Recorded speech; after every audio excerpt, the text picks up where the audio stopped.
আমাদিকে মৌলবিদিকে দুটো কাজে রেখেছে আমাদের সমাজ। কটা কাজে বললাম? কটা কাজে? দুটো। দয়সু দু টয়কা টো, দুটো। হলে আর মূলে। হয়েছে কানে আজান দিতে হবে হুজুর, মরেছে হুজুর জানাজা পড়তে হবে। বলে বাকি? বলে এরপর আলাদা মুফতি আছে। সেগুলো কে? দাদি না হলে নানি। ও ওই রকম মুফতি তো পৃথিবীতে না আছে। ও দারুল উলুমের ফার্স্ট ক্লাস ফার্স্ট যদি মুফতি হয় ফেল। কার কাছে? হাদিসুন নিসা, দাদির কাছে, নানির কাছে। আমাদের সমাজ তো দাদি নানির হাদিসে চলে।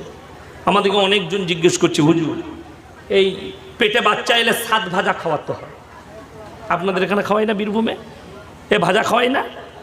কি বলে আপনাদের? হয় 7 ভাজা, তাই তো? আচ্ছা, আপনি এতগুলো আলেম বসে আছে যাদের বিয়ে হয়েছে আর কি, তাদেরকে জিজ্ঞেস করুন যাদের বাচ্চা হয়েছে কজনার বউকে ভাজা খাওয়াতে হয়েছে? আমাদের বউদের ছেলে বিনা ভাজা খাওয়ানো হয়ে যাচ্ছে, আর আপনাদের বলছেন ছেলে হচ্ছে না। তাহলে তোর বউকে খাওয়া।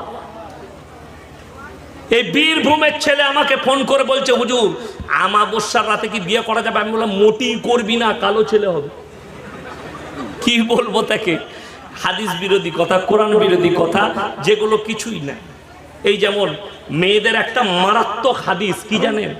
বিয়ের যদি দিন ঠিক হয়, বিয়ের যদি কথাবার্তা চলে, সেখানে ডিম দিতে নাই। কেন? বলে ডিম দিলে বিয়ে ভেঙে যাবে। হ্যালো, ডিমের পাওয়ার কি করে এত হলো? কথাটা বুঝতে পারেননি? বলে ডিম দিলে বিয়ে ভেঙে যাবে। কাদের হাদিস? মায়েদের হাদিস। কে মানছে? আপনারা মানছেন, মৌলবীকে মানবেন না। একটা বিয়ের দিন ঠিক হলে, একটা বিয়েতে, আমাদের সমাজের একটা বিয়েতে ইজাব কবুল আর নিকাহ পড়ানো ছাড়া বেশিরভাগ কাজ হারাম কাজ হয়। আপনি যদি বলেন প্রমাণ দেন, একটা একটা করে প্রমাণ দেবো। মালা বদল ইসলামে পেলে কোথায়? মালা বদল হয় না? হয় না? হ্যাঁ, আলমতলায় বলছে মালা বদল করো। কি বললে? আর হযরত এত লজ্জা করছে,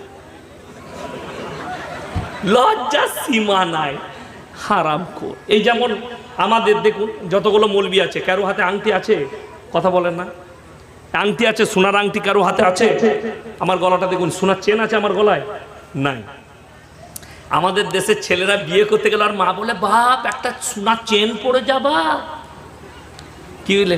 কই গো দে সোনার চেন, হাতে আংটি। বিয়ে পড়ানোর সময় পাশে বুনাই আছে, বলছে আংটিটা খুলতে হয় বিয়ে পড়ানোর সময়, সোনার চেনটা। ও ওই সময় পড়া হারাম আর বাকি টাইম পড়া হালাল। তুমি তোমার মৌলবীকে জিজ্ঞেস করলে না, তোমার ইমামকে জিজ্ঞেস করলে না? বিয়ের দিন ঠিক হলে একটা আলেমকে পাশে বসিয়ে রাখুন, ইমামকে। তোমার পছন্দ মতো মৌলবীকে বস করাও, সেখানে যেন কোনো ইসলাম বিরোধী, শরীয়ত বিরোধী কাজ না হয়, যার কারণে আলেমকে বস করি রেখে বিয়ের দিন ঠিক করুন।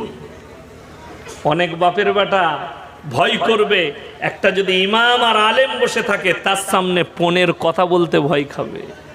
ঠিক কি না? কথা বলেন। আমি একটা বিয়ে ঠিক করতে গেছিলাম, আমি পরিষ্কার বললাম যদি দিনা পাওনার বিয়ে হয় এই বিয়েটা না আমি খাবো, না থাকবো, না কথা বলবো। বলে 1 টাকা লেনদেন নাই। মানে আলহামদুলিল্লাহ, কথা বলো। কবে কি করবে? তারিখ ঠিক করছে, এই করছে। আমরা আমার মাদ্রাসার জলসায় বিয়ে পড়ানো হবে 20 ফেব্রুয়ারি। পছন্দ? বলে হ্যাঁ পছন্দ। আমার পুরসা গ্রামের মেয়ে, আমাদেরই আত্মীয় হয় একটা ছেলে, আমাদের জলসায় নিকাহ পড়ানো হবে। বাস, এক কথাই শেষ। তারপরে তুমি অলিমা খাওয়াও, ছেলের বাপ খাওয়াবে, মেয়ের ঘরে এসে বউ নিয়ে যাবে, খাওয়াও, কোনো লেনদেন নাই। আমাদের দেশে জানেন 200 টাকায় বউ পাওয়া যায়? এরা জানেন কখন পাওয়া যায়? মৌলবীদের টাচে না এলে। আমি মালদায় ছিলাম, একটা নিকাহ পড়ানো হচ্ছে, স্টেজে আমাকে বললে হুজুর বসুন। কেন? বললে 7টা বিয়ে পড়ানো হবে। আমি পড়িলাম, তারপর আপনার বায়ান। বিয়ে পড়াতে লাগলো, আলহামদুলিল্লাহ বিয়ে পড়ানো চলছে। বলছে 80,000 টাকা দেল মোহর, লগদ 200 টাকা, 79,800 টাকা ধার। বিয়ে হয়ে গেল, আমি স্টেজে বসলাম। বসার পরেই আমি খুতবা না পড়ে আমি দেখলাম চলে যাবে, বেচারারা শুনেই নেবে। আমি বললাম ভাই আমি ট্রেনে গিয়েছিলাম, আমার পকেটে 800 টাকা আছে, 4টা বিয়ে করা জায়েজ আছে ইসলামে, ঘরে একটা বউ আছে, 600 টাকায় আর 3টে বউ লুবো, কে কে বিয়ে করবে আমাকে বলো। 600 টাকা ধারে বউ পাওয়া যাচ্ছে তো, অসুবিধা কিছু নাই। এর থেকে বড় পাপ আর কিছু হতে পারে না সমাজে, এর থেকে বড় দুর্নীতি ইসলাম সমাজে আর কিছু হতে পারে না। আমাকে দাওয়াত দিবেন না, যদি হক শুনতে পারেন দাওয়াত দিবেন, গায়ে লাগবে কথাগুলো। 1 লাখ টাকা লোক দেখানোর জন্য দেলমোহর করলেন, মহারানা বেঁধে দিলেন, আর দিবার সময় বলছে 200 টাকা দেন, নাহলে 500 টাকা, বাকিটা ধার। মেয়ের কাছে মাপ চেয়ে নেবো, ঝাঁটা জুতো খাবি কবরে লিখে নিয়ে। যারা মাপ চাওয়ার জন্য যে মাপ করে দেয়া হয়, বইয়ের কাছে মাপ চেয়ে নিবে, বউ মাপ করে দিবে, 1 লাখ টাকা 2 লাখ টাকা কর, আমি চ্যালেঞ্জ ছুড়ে বলছি তারা মাপ পাবে না। যদি বলে যে 5,000 টাকা দেলমোহর কিংবা 10,000 টাকা দিয়েছে, লগত দিয়েছেন, বিবি যদি বলে খুশি করে আমি 10,000 তোমাকে দিলাম, হে আমার স্বামী তুমি নিজে খরচা করো, আলহামদুলিল্লাহ, কোনো গুনাহ নাই, আপনি খরচা করুন, নেকি আছে, জোরে বলুন সুবহানাল্লাহ। খুশি করে দিয়েছে স্ত্রী স্বামীকে, সে যদি মাকে দিয়ে দেয়। এখন তো আমাদের সমাজে নতুন ডিজাইন উঠেছে বিয়ে, কাদিকে দিয়ে হুজুর দিকে না নিয়ে দেলমোহরের পরিবর্তে 2টো সোনার জিনিস দিচ্ছে, কানের নাইলে হাতের চুড়ি দিয়েছে। তুমি যে মালি দাও, দেলমোহর দিয়েছে। মেয়ে বাপের বাড়ি গেছে, ছেলে 8 মংলা করে ফিরেছে, শাশুড়ি জিজ্ঞেস করছে, হ্যাঁ গো সে কানের 2টো বিয়েতে দিলাম দেলমোহরে, সে 2টো কই? ওই শাশুড়ি 100% কবরে কেলানি খাবে, কোনো ভুল নাই, মার খাবি। কেন?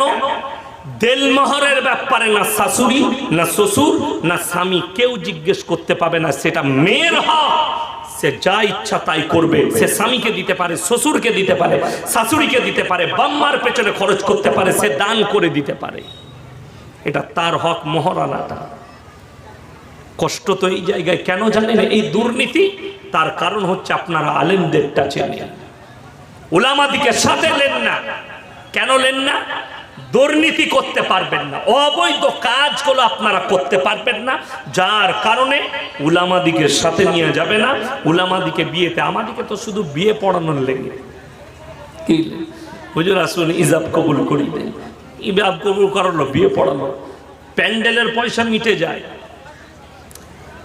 ডিজে বক্স এনেছে 10,000 টাকা করে, সব ঠিক আছে, প্যান্ডেলওয়ালা পয়সা পেয়ে গেছে, বাবুর্চি পয়সা পেয়ে গেছে, ইমামকে 300 টাকা দিবে, তাও বলছে ধারে, পরশু দেখা করব, হুজুর চলে যা। আমাদেরটা ধারে, এর থেকে লজ্জার আর কিছু হতে পারে? তা না হলে রাগ করেন না, আপনাকে পশ্চিমবাংলায় দেখিয়ে দেবো সমাজ যারা বলছে আমি আল্লাহকে ভালোবাসি, দিনকে ভালোবাসি, আমি বাস্তব কথা বলে যাচ্ছি। আপনি চিন্তা করুন, মক্তবে আপনার বাচ্চাকে ছেলেটা দিকে ইমাম সাহেব কোরআন পড়ায়, ক টাকা বেতন দেয়? আরে অনেক মসজিদের মাতোয়াল্লি আর কমিটি আছে যারা বলে যা বেতন দিচ্ছে ওর মধ্যে ফ্রি পড়াতে হবে, মক্তবে আলাদা টাকা পাবে না। তোমার ছেলে টিউশন পড়তে যায় 500 টাকা, তোমার ছেলে ইংরেজি পড়বে, ইংরেজি মাস্টারকে 500, মাসে 5,000 টাকা টিউশন পড়ায়, মাসে 3,000 টাকা টিউশনে খরচ করে, কনভেটে পয়সা দেয়। কিন্তু পৃথিবীর সবথেকে উমদা কিতাবে তালিম দেয় একজন আলেম, একজন ইমাম, তার জন্য 1 টাকা খরচ করতে গেলে গায়ে বাজে। এর থেকে দুঃখের আর কিছু নেই, এর থেকে বেদনার আর কিছু নেই। সেই জাতির অবস্থা কি হতে পারে আপনারা নিজেরা ভেবে অনুভব করুন। যদি বলেন হুজুর কোরআন শিক্ষা দিতে গেলে কি পয়সা লাগে? না না, আমরা তো হিজড়ে, আমাদের বউ ছেলে কিচ্ছু নাই, তাই না? ইমামরা হিজড়ে, ওদের বউ ছেলে কেউ নাই। অনেকজন মনে মনে ভাবে ইমাম সাহেব যদি একটা মোটরসাইকেল কোন রকম কিনে, চায়ের দোকানে বলবে কি করে কিনলেও বলেনি, চুরি করলেন ইমাম কোথাও। এটা অনেকজনের মনে মনে ভাব, ইমাম সাহেব কোথাও হেরফের করছে নাকি। কেন? মাল কটা যারা আলোচনা করছে সব কটাই তো হেরফেরের মাল, নামাজ পড়লে হবে কি? তার তো মনে মনে হবে, চোরের মনে মনে হয় সালে ই চোর। চোর সবাইকে ভাবে না? ভাবে না সবাই চোর? চোর সবাইকে চোর ভাবে, এটা মাথায় রাখবেন। আপনার ইমাম মাথার তাজ। আমি চ্যালেঞ্জ ছুড়ে বলে যাচ্ছি, আমাকে মেদিনীপুরে প্রশ্ন দিয়েছিল, আমি তো আপনাদের ঘরের ছেলে, বীরভূম বর্ধমানে আমার কোনো রেট নাই, আমাদের বাপ ব্যাটারি। বীরভূমে আসি, লোকরা ডাকে বোনের বিয়ে দিয়েছি সাততড়ে, আর আপনার আমার কাছের মানুষ ডাকেন মাদ্রাসার খোঁজ রাখেন, আপনাদের খোঁজ রাখি, আর ডাকলেই আসে। এখানে কোনো রেট বলি না, আমার ডায়েরি খুলে গাড়িতে আছে, দেখতে পাবেন। দিনাজপুর 30,000, মালদা 25,000, 24 পরগনা 25,000, হাওড়া হুগলি 20,000, সব ডেট বুক করেছি। খালি আপনাদের কাছে না। যদি বলেন হুজুর আমাকে একটা ছেলে প্রশ্ন দিল, যারা রেট করে পয়সা লাই তাদের বয়ান শোনা যাবে কি না? কি বুঝলেন? আর দারুণ জিনিস, রেট করে পয়সা নেয়। আমি মৌলবি শওকতের বেটা বীরভূমের লোককে বলে যাচ্ছি, ইয়াসিন ফ্রি জলসা করবে, যটা ডেট নেবে, 1 টাকা নেবো না, ফ্রি জলসা। খালি গাড়ি করে আসবো, গাড়ি করে নিয়ে আসতে পারেন, নামিয়ে দিয়ে আসতে পারেন, কিন্তু তখন দাওয়াত দিতে আসবেন আপনার ইমামের বেতন যেদিনে 50,000 টাকা করবে। যেদিন আপনার ইমামের বেতন 50,000 হবে, ইয়াসিন চ্যালেঞ্জ ছুড়ে বলছে মৌলবি শওকতের বেটা ফ্রি জলসা করবে, 1 টাকা দেবো না। কেন জানেন? আমি তো ইমামতি করব, জলসাই ছেড়ে দেবো। কথাটা বুঝতে পারেননি? 50,000 পাবো, রাঁধা ভাত পাবো, জলসা করে করবো কি? বহুত কষ্ট, সহজ কথা মুখে বলে দেওয়া, আমল করা কঠিন নয় আমার ভাই।